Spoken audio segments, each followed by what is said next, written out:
இல்ல தவத்தின் அடிப்படையிலையா, இல்ல முன் ஜென்மத்தின் அடிப்படையிலையா, இல்ல உங்க முன்னோர்களின் அடிப்படையிலையா? அதுக்கப்புறம் ஒரு ஒரு இடத்தோட ஆற்றலும் மனிதனால அந்த இடத்துல ஆற்றல் நிரம்பி இருக்கா, இல்ல இந்த பிரபஞ்சம் அந்த இடத்துக்கான ஆற்றல் அது கொடுத்திருக்கா, இது தெரியக்கூடிய விஷயமா. இப்போ திருவண்ணாமலைக்கு போயிட்டு ஒரு செயலாக்கம் பண்றீங்க, ராமேஸ்வரம் போயிட்டு ஒரு செயலாக்கம் பண்றீங்க. அந்த பிரபஞ்சம் கரெக்டா அந்த இடத்த மட்டும் ஏன் மையமா வச்சு அந்த இடத்துக்கான செயலாக்கத்தை உங்களுக்கு தெரிவிச்சது அப்படின்னு எனக்கு ஒரு சந்தேகம்.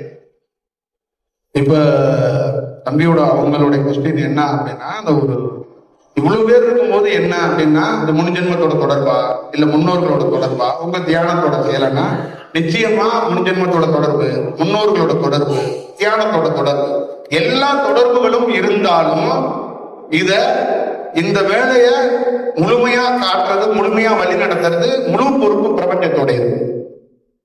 அங்க ஒரு தனி மனிதர் நம்ம இல்ல, நம்மளுடைய ரோல் இல்லை. ஆனா முன்ஜென்மத்தோட தொடர்பு இருக்கு, முன்னோர்களோட தொடர்பு இருக்கு, தியானத்தோட தொடர்பும் இருக்கு. ஆனா நம்மளுடைய முழுமையாக அந்த இடத்துக்கு போறதுக்கு மெயின் காரணம் இந்த பிரபஞ்சம், இந்த பிரபஞ்சத்துடைய செயல், அதோடைய வழிகாட்டுதல். அதுதான் ஒருத்தர் உருவாக்கணுமா வேண்டாமா. சில பேர் என்னன்னு கேட்டீங்கன்னா, இவர் ஆதிசங்கரர் 1000 பேர் இருந்தாலும் இந்த வேலைக்கு ஆதிசங்கரர் வந்திருக்கிறாருங்கிறத ஆதிசங்கரருக்கே கொஞ்ச நாள் கழிச்சுதான் தெரியும். அப்ப அவரை முழுமைப்படுத்தினாதான் அவர் யாருன்னே தெரிய வரும். இப்ப விவேகானந்தர் இருக்கிறார், அவர் என்ன நினைச்சாருன்னா, நான் ஒரு லீடிங் லாயர் ஆகணும்னு தான் நினைச்சார். லைஃப்ல இருக்கிற இந்தியாவில் இருக்கிற இளைஞர்கள் மாதிரி நானும் பல கனவுகளோட போகணும் தான் நினைச்சார். ஆனா அவர்கிட்ட இருந்த ஒரே ஒரு கொஸ்டின், கடவுள் இருக்கிறாரா அப்படிங்கிறது மட்டும் தான் இருந்துச்சு. ஆனா அவரு முழுமையானதுக்கு அப்புறம் தான் நாம வக்கீலாக வரலங்கிறத அவர் புரிஞ்சுக்கிட்டார். அப்ப இந்த பிரபஞ்சம் என்ன பண்ணுதுன்னா, அவரை மையமாக சுழற்சியாக சுழண்டு அவரை வளர்க்கறதுல குறியா இருந்துச்சு. ஒரு தாய் தகப்பன் வளர்க்கறத தாண்டி ஒருத்தரை உருவாக்கப்படணும்னா பிரபஞ்சம் வளர்க்கும். அந்த பிரபஞ்சத்தோட ரோல் அதிகமா இருக்கும். அவதரிச்ச நிறைய பேருடைய வாழ்க்கை பாத்தீங்கன்னா பிரபஞ்சத்துடைய ரோல் அதிகமா இருக்கு. அப்போ தியானத்துல ஒருத்தர் ஒரு அனுபவத்தை பெறாருன்னா, அவருக்கு ராமேஸ்வரமோ காசியை பத்தியோ அதை தெரியலன்னா அவர் இன்னும் முழுமையான அனுபவத்தை பெறலன்னு தான் இருக்கும். அதுக்காக காத்திருக்க வேண்டிய ஒரு சூழல் இருக்கும். ஏன்னா நம்மளை உருவாக்குற ஆற்றலே ராமேஸ்வரம் காசி எல்லாத்துக்குள்ள இருந்து கடந்து வந்துதான் உருவாக்குது. அப்ப அந்த செயலும் நம்மளுக்கும் ஒரு பெரிய கனெக்ஷன் இருந்தாதான் அது முழுமையான ஒரு செயலாக அது வடிவமாக மாறும். ஒரு அனுபவம் ஒருத்தருக்கு வருது அப்படின்னா அந்த இடம் ரொம்ப ரொம்ப முக்கியம். அப்ப என் வாழ்க்கையில என்னுடைய தாய் தகப்பனாக நான் எதை கருதப்படுகிறேன் அப்படின்னா, பிரபஞ்சத்தையும் ஒவ்வொரு தமிழ்நாட்டுக்குள்ள இந்தியாவில் இருக்கிற கோவில்களும் மலைகளும் குகைகளும் எனக்கு ஒரு தாய் தந்தையாக செயல்படுறது. அந்த செயல்பாடுகள் எப்படின்னா, நீங்க உங்களுக்கு பிடிச்ச மாதிரி உருவ வழிபாடா பண்ணிக்கிட்டீங்க. நான் அதே கோவில, அதே மரத்தை, அதே குகைகளை நான் எனக்கு ஏத்த மாதிரி, எனக்கு என்ன மாதிரி வழிகாட்டுச்சோ அதை மாதிரி பிடிச்சுக்கிட்டேன். நான் பால் வாங்கிட்டு போல, 90 வாங்கிட்டு போல. ஆனா நீங்க போன கோவிலுக்கு நான் போனேன். நான் மாலை வாங்கிட்டு போல, ராசி நட்சத்திரத்தை எடுத்துட்டு போல. நீங்க போன அதே கோவிலுக்கு நானும் போனேன். ஆனா நான் செய்த வேலை வேற, நீங்க செய்த வேலை வேற.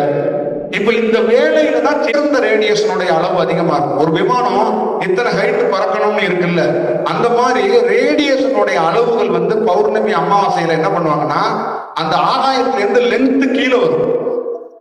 அளவோட கீழே சைஸ் கீழே வந்துகிட்டு இருக்கும் போது அதோடைய காற்று என்ன பண்ணும்னா அந்த ரெகுலர் காற்றோட கலக்கப்படும். அப்ப என்ன பண்ணுனா உயர்ந்த ஆற்றல்களை ஒருத்தன் சுவாசிக்கிறதுக்கான வாய்ப்பை உருவாக்குறான்.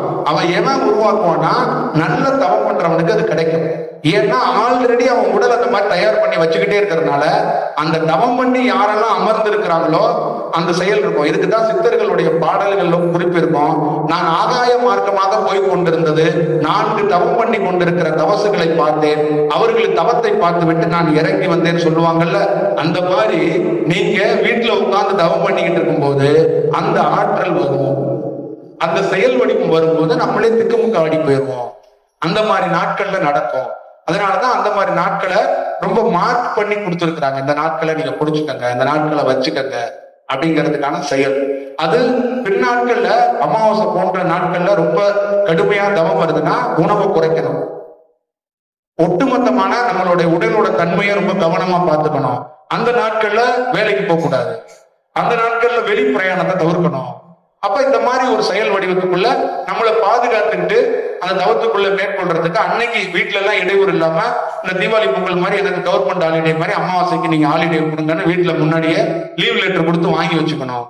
அப்ப அந்த நாளை நீங்க வந்து மொத்தமா பயன்படுத்திக்கிறதுக்கான வாய்ப்பை உருவாக்கணும். அப்ப உடல் வந்து ஒரு சீரான தன்மைக்கு வர தொடங்கும். அப்ப அமாவாசை போன்ற நாட்கள்ல நீங்க வேலையும் செஞ்சுக்கிட்டு தியானத்தையும் கேப் கிடைக்கும் போது பண்ணும்போது நீங்க என்ன பண்ணுவீங்கன்னா 2 கட்டானா நின்றுவீங்க. எப்படி ஆட ஆரம்பிச்சுவீங்க. அப்ப உடல் வந்து உதற ஆரம்பிச்சிடும். அதுதான் நான் சொல்றது. அப்ப ஒரு ஒரு ஒரு பயிற்சி காலத்துல இருக்கும்போது எதற்காக குகையில இருங்க, ஒரு சின்ன 4 அடியில ஒரு அறையில இருங்க அப்படின்னா சாதாரண பயிற்சி காலகட்டத்துல கிடையாது. உச்சக்கட்ட பயிற்சி காலங்கும் போது ஒருத்தருக்கு வந்து பேஸ் வேணும். ஏன் வேணும் அப்படின்னா அவர் வேற நிலைக்கு போயிட்டார். அப்ப வேற நிலைக்கு போனவர் எப்ப வேணாலும் ஆற்றல் வரும், எப்ப வேணாலும் அவர் வேற ஃபார்முலாவுல மாறுவார். அந்த வேற ஃபார்முலாவுல மாறும்போது வேற யாரும் இடையூறு கொடுக்க பண்றக்கூடாது, யாரும் பேசிடக்கூடாது, அவரை டிஸ்டர்ப் பண்ணிடக்கூடாது. அப்ப அந்த இடத்துக்குள்ளேயே அவர் தவசம் பண்ணிட்டு உட்கார்ந்து ஏற்பார். நீங்க பாத்தீங்கன்னா காசியில இமாச்சல் எல்லாம் கடுமையான தவம் பண்ணிக்கிட்டே இருப்பாங்க. அப்புறம் எப்ப விழிக்கிறாங்களோ அப்படியே எழுந்து போயிட்டு அப்படியே அந்த கங்கையில ஒரு குளியல போட்டு வந்து ஒரு கவாலம் பசிச்சா சாப்பாடு எடுத்துக்குவாங்க. இல்லைன்னா அப்படியே அமர்ந்திருப்பாங்க. அவர் 10 நிமிஷம் ரிலாக்ஸ் ஆவாங்க, இல்ல ஒரு 20 நிமிஷம் ரிலாக்ஸ் ஆவாங்க. அதுக்கப்புறம் திருப்பி தவத்தை மேற்கொள்ள ஆரம்பிச்சு. அப்ப எதுக்கு அந்த இடத்தை தேர்ந்தெடுத்துக்கிட்டாங்கன்னா அந்த உயர்ந்த செயல் வரும்போது நம்மளால வேற மாதிரி இயக்க முடியாது. இதெல்லாம் நான் எப்ப சொல்றேன்னா ஒரு பெரிய நிலைக்கு சொல்றேன், நார்மலுக்கு சொல்லல. உங்களுக்கு அமாவாசை போன்ற பௌர்ணமி போன்ற நாட்கள் ரொம்ப தீவிரமா இருக்குன்னா அந்த நாட்களை நீங்க பயன்படுத்திக்கணும். துன்பப்படாம இருக்கணும்னா தனிமைப்படுத்திக்கணும்னு சொல்றேன். அன்னைக்கு தவத்துல அதிகமா இல்லைன்னாலுமே உடல் உஷ்ணமாயிரும். தனிமைப்படுத்திக்கணும்னா என்னன்னா நீங்க தனிமைப்படுத்திக்கிட்டீங்கன்னா அந்த உஷ்ணம் அந்த செயல் எல்லாம் கண்டுபிடிக்கிறதுக்கு வாய்ப்பு இருக்கும்.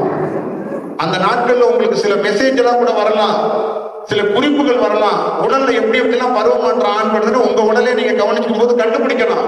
ஒரு விஞ்ஞானியா நீங்க வந்து சில வேலைகளை பண்ணலாம். அமாவாசை பௌர்ணமியில உங்க உடல் என்னென்ன பண்ணுது, இந்த உடல் ஏன் அடுத்த நாள் இப்படி வேலை பார்க்க மாட்டேது, இந்த இன்னைக்கு வேலை பார்க்கறதுங்கிறத கண்டுபிடிக்கிறதுக்கு ஒண்ணு வேணும்ல, அதனால கண்டுபிடிக்க மாட்டோம். ஐயா, இது வரைக்கும் கேள்விப்பட்ட வரைக்கும் ஆதிசங்கரர், சேஷாத்ரி மகான், ரமண மகரிஷி, இந்த மாதிரி இருக்கிற பல பேரோட வள்ளலார் இவங்களுடைய வாழ்க்கையில பார்த்தா எல்லாம் ஞானம் அடைஞ்சவர்களா நம்ம வந்து படிச்சிருக்கோம். பட் இவங்க எல்லாருக்குமே அவங்களுடைய மிக இளம் வயசுலயே அவங்க தந்தையார் விட்டு பிரிஞ்சிருக்காங்க. அதை தவிர ஞானம் கிடைச்ச பல பேர் பார்த்தீங்கன்னாக்கா அவங்களுடைய மனைவி, மகன், இந்த மாதிரி பல பேர் வந்து இறந்திருக்காங்க. ஸோ இந்த மாதிரி இருக்கிற நபர்கள் மட்டும்தான் முழுமையா அவங்க வந்து தியானத்திலையும் தவத்திலையும் ஈடுபட்டு ஞானம் அடைகிற ஒரு வாழ்க்கை இதுவரைக்கும் நம்ம படிச்சிருக்கோம். எங்களை மாதிரி சாதாரணமா இல்லறத்துல இருக்கக்கூடிய எல்லோரும் இந்த குடும்பத்துல இருந்துகிட்டே இந்த ஞான நிலை அளவுக்கு, இந்த ஆன்மாவை ஞான நிலைக்கு உயர்த்துற அளவுக்கு வந்து அது சாத்தியப்படுமா? அப்படிப்பட்ட சாதிச்சவங்கன்னு யாராவது இருக்கிறார்களா? முடியுமா? எல்லாராலும் முடியுமா?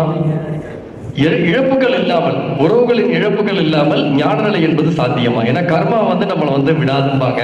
கர்மா எல்லாம் கரையும் போது ஞானம் கிடைக்கும்பாங்க. கர்மா கரையும் போது ஞானம் கிடைக்குமா, அல்லது ஞானம் வளரும் போது கர்மா அழியுமா? இப்ப நீங்க என்ன சொல்றீங்கன்னா எவனுமே சாகக்கூடாது, நீங்க ஞானம் அடையணும், அதானே? எவனுமே சாகக்கூடாது. அப்ப இந்த அப்பா அம்மா யாருமே சாகக்கூடாது, எல்லாரும் தெரிஞ்சுக்கிட்டே இருக்கணும், நீங்க வீட்டுல வாழ்ந்துகிட்டே சந்தோஷமா ஞானம் அடையணும், அதானே? ரமணரு அவங்க மாதிரி யாரும் குடும்பத்தெல்லாம் தொலைக்கக்கூடாது, யாரும் அப்பா அம்மா எல்லாம் சாகக்கூடாது, அதானே? அது கொஞ்சம் கஷ்டம் தான். அது பேர் ஞானமா இருக்காது. இந்த கலர் லைட்டை வேணா போட்டுக்கிட்டு நீங்க அந்த விளக்கு தியானம்லாம் இருக்கலாம், அந்த மாதிரி ஏதாவது பண்றது. பொதுவா என்னன்னா இதை நீங்க வந்து கர்மா அந்த மாதிரி எல்லாம் செக்ஷனுக்குள்ள கொண்டு போவாது. இது வந்து ஒரு விதமான ஒரு விடுதலை தான். ஒரு செயல் வந்து என்னன்னு கேட்டீங்கன்னா ஒருத்தருக்கு தெரியாது, ரமணருக்கு தெரியாது நான் வந்து ஒரு அவதாரமா ஆக போறேன், திருவண்ணாமலையில சமாதியா போறேன்னு தெரியாது. அவருடைய வாழ்க்கை இயல்பாதான் திருச்சூழில, மதுரையில அந்த பகுதிக்குள்ள அவரோட வாழ்க்கை தொடங்கப்பட்டது. அப்போ ஒரு இடத்துக்குள்ள பெரிய புராணம் மாதிரி ஒரு புத்தகம் வந்து ஒரு பெரிய பாதிப்பை ஏற்படுத்துது. அடுத்தது வந்து அவருக்கு வந்து மரணத்தை பத்தி ஒரு கேள்வி எழுது.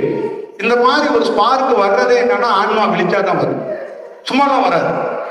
இப்ப நீங்க தியானத்தை தெரிஞ்சுக்கணுங்கிறது வேற, தியானத்தை தேடுறதுங்கிறது வேற. தேடுறதுங்கிறது விழிப்பு, தெரிஞ்சுக்கிறதுங்கிறது நார்மல். சும்மா தெரிஞ்சுக்குவோம், அங்க ஒரு கிளாஸ், இங்க ஒரு கிளாஸ், அந்த குரு என்னமோ சொல்லிட்டு இருக்காரு, இந்த குரு என்ன, அது வந்து என்ன சும்மா வந்து ஆய்வு பண்றது, பாக்குறது. ஆனா தேடுறதுங்கிறது என்னன்னா ஒருத்தருக்கு எங்கேயோ ஒரு ஸ்பார்க் உள்ள விழுந்துருச்சு, அதை சொல்ல தெரியாது, தனக்குள்ளே இருக்கிறத சொல்ல தெரியாது, அவங்க தேடிட்டு இருப்பாங்க. ஆனா எனக்கு இங்க ஏதோ கிடைக்கலங்க, எனக்கு இன்னொன்னு ஏதோ ஒன்று தேடுதுங்க. ஆனா அது தீவிரமா தேடும், அதுக்கு சொல்ல தெரியாது, அதோடைய செயலை தெரியாது. அந்த மாதிரிதான் ரமணருக்கு உள்ள ஒண்ணு கிடைச்சிருக்கு. அப்ப ஒரு இடத்துக்குள்ள போகும்போது இதெல்லாம் அவருக்கு வந்து என்ன ஆயிடுச்சு, தீவிரமாயிடுச்சு. அப்ப அப்பா அம்மா குடும்பம் இதெல்லாம் அவருக்கு கண்ணுக்கு தெரியல. அவருக்கு தெரிந்த ஒரே ஒண்ணு இந்த தேடுதல் மட்டும்தான். இந்த தேடுதல்ல ஒரு மலைக்குள்ள வந்து உட்கார்ந்துக்கிட்டார். அப்ப முழுமை பெற்றதுக்கு அப்புறம் தான் தன்னுடைய முழு செயலும் தெரிய வரும். அப்படின்னா ஒரு செயலை வந்து இது வந்து இவங்களுக்கு அப்படி அவங்களுக்கு அப்படின்லாம் சொல்ல முடியாது. நீங்க இல்லறத்துக்குள்ள இருந்துகிட்டு ஞானத்தை எல்லாரும் அடைய முடியும். ரமணரும் ஒரு இல்லறத்துக்குள்ள இருந்தவர் தான். காட்டுக்குள்ள ஒரு புலிக்கு மகனா பிறக்கல, ஒரு தாய்க்கு தான் மகனா பிறந்தாரு. புரியுதுங்களா? ஒரு யானை வந்து அவர் பெற்றுட்டு போல, ஒரு அம்மா தான் பெத்தா. இப்ப அது இல்லறம் தானே, அதுவும் வாழ்க்கை தானே. இப்ப லாகிரி 4 பல குழந்தைகளை பெற்றவர் தான். அவர் அவ்வளவு பெரிய சகாப்தத்தை உருவாக்கலையா, ஒரு செயலை செய்யலையா? அந்த மாதிரி இல்லறத்துக்குள்ள இருக்கிறது இருந்துகிட்டு ஒருத்தருக்கு ஒரு வேலை நடக்கிறது என்பது ஒரு செயலா இருக்கும். ஞானம் என்பது என்னன்னா கடினமான பாதை, கடுமையான செயல்கள். சில கேரக்டர்கள் எல்லாத்தையும் நமக்கு கீழே உழுவுறாங்கன்னு வச்சுக்கல, அதோட விரத்திலே தேடுவோம். சில பேர் வந்து தாய் இறந்ததுக்கு அப்புறம் உறவாக உயிராக இருந்தவன் தாய், அவதான் எல்லாமே. அவ போயிட்டா, எப்படி போனான் இதை கண்டுபிடிக்கணும்னு தேடி போனவன் ஞானவன் ஆயிருந்தான். புரியுதுங்களா? உடல்ல இருந்து உயிர் எப்படி பிரிஞ்சு போகுது, அவருடைய கேள்விய மரணம்னா என்ன எனக்கு பயம் இல்லை. இப்ப சாகுற மாதிரி நான் படுத்து பாக்குறேன்னு சொன்னவருக்கு தான் தியானம் வந்துச்சு. அங்க என்ன வந்துச்சுன்னு நீங்க கவனிங்கன்னா, செத்து போற மாதிரி சமாதி நிலை வந்துச்சு. அங்கதான் கண்டுபிடிக்கும். அப்ப அவருக்கு என்ன பண்ணிட்டு அந்த அனுபவம் வந்துருச்சு. அந்த அனுபவம் அவரை விட்டு வெளியில போகவே இல்லை. அப்ப அவருக்கு என்ன பண்ணுதுன்னா, எப்ப உட்கார்ந்தாலும் சமாதிக்கு போயிடுறாரு. அவரு அவ்வளவு பெரிய மலைகள்லையும் குகைகள்லையும் என்னன்னா அந்த அனுபவம் அவருக்கு மட்டும்தான் இருந்துச்சு. அந்த அனுபவம் மாதிரி எனக்கு கிடையாது. என்னுடைய அனுபவம் வேற ரூட்டு, அவரோட அனுபவம் வேற ரூட்டு. அப்ப அவருக்கு என்ன பண்ணுதுன்னா, அந்த இந்த மாதிரி ஒரு ஸ்பார்க்ல சமாதி அந்த கலை சித்தியாயிடுச்சு. அப்ப அந்த சித்தியான கலை என்னன்னா போகாது. அது என்ன பண்ணுதுன்னா மீண்டும் மீண்டும்